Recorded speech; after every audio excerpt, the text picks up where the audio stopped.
नमस्कार, SBT news में आपका स्वागत है। पेश है 20 जनवरी शनिवार सुबह 11:15 बजे राजस्थान की बड़ी खबरें। राजस्थान के अलग अलग शहरों में एसओजी ने छापेमारी की है। एसओजी ने पेपर लीक मामले में वांटेड 150 आरोपियों को पकड़ने के लिए एक्शन लिया है। रेड का मेन मकसद 21 जनवरी को होने वाली सूचना सहायक एग्जाम में चीटिंग रोकने के लिए सकती है। सूत्रों की माने तो कुछ संदिग्धों को राउंड अप किया गया है। एसओजी के एडीजी वीके सिंह और डीआईजी योगेश यादव के निर्देश में दौसा, करौली, भरतपुर, अलवर और गंगापुर सहित कई जगहों पर कार्यवाही की गई है। पहले की सरकार के दौरान हुए पेपर लीक मामलों में कार्यवाही की जा रही है। सभी 150 आरोपियों की लिस्ट भी बनाई गई है, जो सभी जिलों के एसपी को भेजी गई है। उत्तर भारत के विभिन्न हिस्सों में अगले 5 दिनों तक घना कोहरा छाया रहेगा, जिससे लोगों को ठंड से राहत नहीं मिलेगी। मौसम विज्ञान विभाग ने शुक्रवार को 23 जनवरी तक उत्तर भारत में घना कोहरा छाए रहने की भविष्यवाणी की है। पंजाब, हरियाणा और चंडीगढ़ के कई हिस्सों में आज रात से शनिवार सुबह के दौरान और कुछ हिस्सों में अगले 4 दिनों तक कोहरा रहेगा। उत्तर प्रदेश, उत्तराखंड, उत्तरी राजस्थान, बिहार, असम, मेघालय, नागालैंड, मणिपुर, मिजोरम, त्रिपुरा, ओडिशा, उप हिमालय, पश्चिमी बंगाल, सिक्किम और गांगे पश्चिम बंगाल में कुछ हिस्सों में कोहरा छाया रह सकता है। इन इलाकों में ज्यादा ठंड भी पड़ सकती है। उत्तर पश्चिम के मैदानी इलाकों में शीतलहर की स्थिति बने रहने की संभावना है। राजस्थान विधानसभा में नेता प्रतिपक्ष टीकाराम जूली ने राज्यपाल के अभिभाषण पर कहा कि प्रदेश के अंदर जिस प्रकार से परिचित सरकार चल रही है, ढीली सरकार है। ये सरकार काम नहीं कर रही है, केवल दावे हो रहे हैं, लेना देना कुछ है नहीं। उन्होंने कहा कि 100 दिन की कार्य योजना के 50 दिन निकल चुके हैं, मगर जनता के बीच जाने को तैयार नहीं है। उन्होंने कहा कि सदन का पहला दिन था, राज्यपाल का जो अभिभाषण था हमने पूरा सुना है।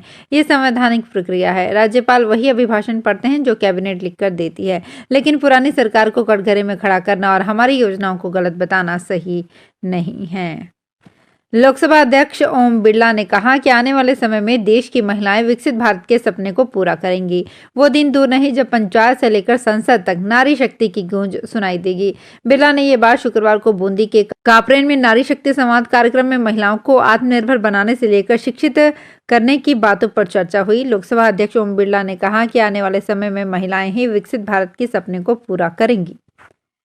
चित्तौड़गढ़ के श्री सांवलिया जी मंदिर की दुकानों को पिछले 8-10 दिन में मनमर्जी से लोगों को सुपुर्द करने के मामले में मुख्य कार्यपालक अधिकारी द्वारा प्रभारी लिपिक को पद से हटा दिया गया है। एडीएम अभिषेक गोयल ने बताया कि इस संबंध में लोगों द्वारा शिकायत की गई थी। इस पर संज्ञान लेते हुए दुकान आवंटन की कार्यवाही को विधि एवं नियमों के विरुद्ध होने के कारण शून्य घोषित किया गया है।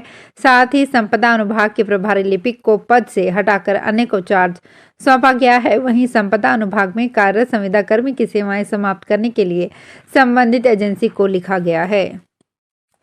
जयपुर छोटी काशी में रामलला के प्राण प्रतिष्ठा को भव्य बनाने के लिए रामनिवास बाग को अयोध्या सा रूप दिया जा रहा है। यहाँ 35 फीट ऊंचा श्री राम मंदिर साकार हो रहा है।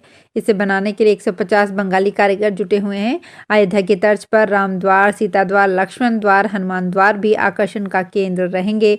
22 जनवरी को 300 ड्रोन आकाश में एक साथ उड़ेंगे और हवा में राम मंदिर की प्रतिकृति बनाएंगे। सार्वजनिक स्थान पर इस प्रकार का आयोजन पहली बार हो रहा है, जिसे 3 से 4 किलोमीटर तक की दूरी से लोग देख सकेंगे। राजधानी जयपुर के लिए राहत की खबर है। शनिवार को शहर में पेयजल आपूर्ति हो पाएगी। जलदाय विभाग के इंजीनियर्स ने करीब 30 घंटे तक लगातार काम कर बीसलपुर पेयजल की 2300 mm की पाइपलाइन के स्कोर वाल्व को बदल दिया है। इसके बाद शाम 4:15 बजे सूरजपुरा से पंपिंग शुरू की गई। बालावाला तक रात 9 बजे तक पानी पहुंचेगा। वहीं राजधानी के पानी स्टोरेज में रात 11 बजे तक पानी पहुंचेगा। ऐसे में आज ही शहर में पेयजल आपूर्ति हो पाएगी। हालांकि सुबह पेयजल आपूर्ति सुचारू नहीं हो पाएगी, शाम तक पेयजल आपूर्ति सुचारू हो सकती है। राजस्थान की पूर्व प्रदेश कांग्रेस अध्यक्ष सचिन पायलट ने शुक्रवार को शहीद स्मारक पहुंचकर राजीव गांधी युवा मित्रों से मुलाकात की। राजीव गांधी युवा मित्र बहाली की मांग को लेकर यहां आमरण अनशन कर रहे हैं। पायलट पत्रकारों से बातचीत में कह रहे थे कि सरकार ने ये कार्यवाही प्रतिशोध की भावना से की है। नौजवानों को रोजगार देने की बात भाजपा करती है, केंद्र सरकार करती है, राजस्थान सरकार करती है। अभी चुनाव लड़े गए थे, उसमें कहा गया था कि नौजवानों को अवसर दिए जाएंगे। मेरा आग्रह है कि जिन लोगों को पहले से ही सर्विस पर रखा गया है, उन लोगों को यदि हम बहाल नहीं कर सकते और कोई विकल्प नहीं दे सकते, लोगों के रोजगार खत्म करके नौकरियां कम करने का जो काम हो रहा है, उसका हम सब विरोध करते हैं। अशोक गहलोत में राजस्व मंत्री रहे रामलाल जाट की धोखाधड़ी के मामले में मुश्किलें कम होने का नाम नहीं ले रही हैं। शिकायतकर्ता परमेश्वर ने अब 5 करोड़ के धोखाधड़ी मामले में सीआईडी जांच रिपोर्ट के खिलाफ प्रोटेस्ट याचिका दायर की है। राजसमंद के माइनिंग व्यवसायी परमेश्वर जोशी ने 5 करोड़ की धोखाधड़ी करने और माइनिंग खान को हड़पने का आरोप लगाया था। इसके बाद रामलाल जाट सहित 5 लोगों के खिलाफ 17 सितंबर को कोर्ट के आदेश के बाद भीलवाड़ा के करेड़ा थाने में एफआईआर दर्ज हुई थी। एफआईआर दर्ज होने के बाद हाई प्रोफाइल केस होने की वजह से सीआईडी उदयपुर के अतिरिक्त पुलिस अधीक्षक गोपाल स्वरूप मेवाड़ा ने जांच शुरू की।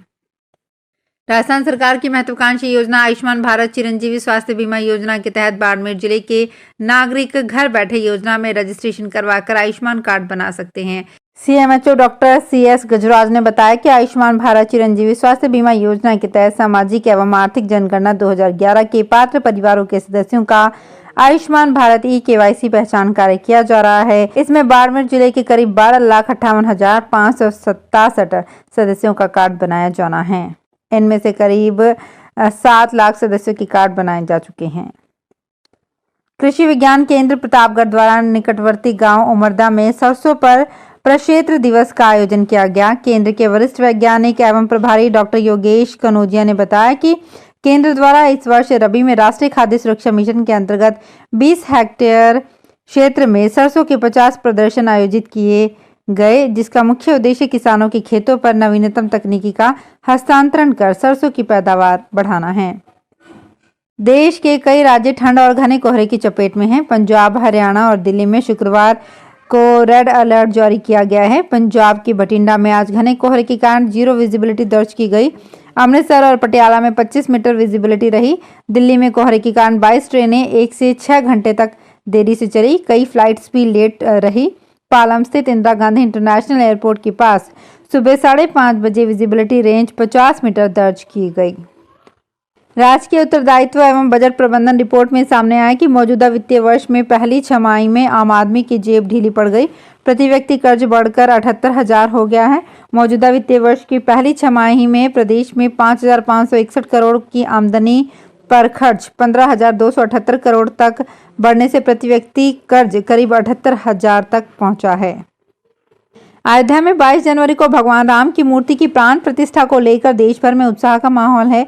हर कोई अपने अंदाज में भगवान राम को याद कर रहा है, अपना प्यार दर्शा रहे हैं। कुछ इसी ही दिशा में जयपुर के मूर्तिकार नवरत्न प्रजापति ने काम किया है। महेशनगर में रहने वाले Guinness book of world record holder मूर्तिकार नवरत्न प्रजापति मिनिएचर पेंसिल स्कल्पचर से काफी सुर्खियां बटोर रहे हैं। उन्होंने पेंसिल की नोक पर अति सूक्ष्म श्री राम की कलाकृति बनाई है। राजस्थान के विद्यालयों में 10वीं और 12वीं की बोर्ड परीक्षाओं की तैयारी के लिए राजस्थान स्कूल शिक्षा परिषद ने क्वेश्चन बैंक प्रिंट कराकर सभी जिलों में विद्यालयों तक पहुंचाएंगे। स्कूल शिक्षा विभाग के शासन सचिव नवीन जैन ने शुक्रवार को राज्य स्तरीय वीसी में प्रदेश के शिक्षा अधिकारियों और स्कूलों के संस्था प्रधानों को निर्देश दिए कि जिलों में इन क्वेश्चन बैंक के पहुंचते ही स्टूडेंट्स तक इनका समय पर वितरण सुनिश्चित करें। तो फिलहाल इस बुलेटिन में इतना ही। फिर हाजिर होंगे कुछ और बड़ी खबरों के साथ।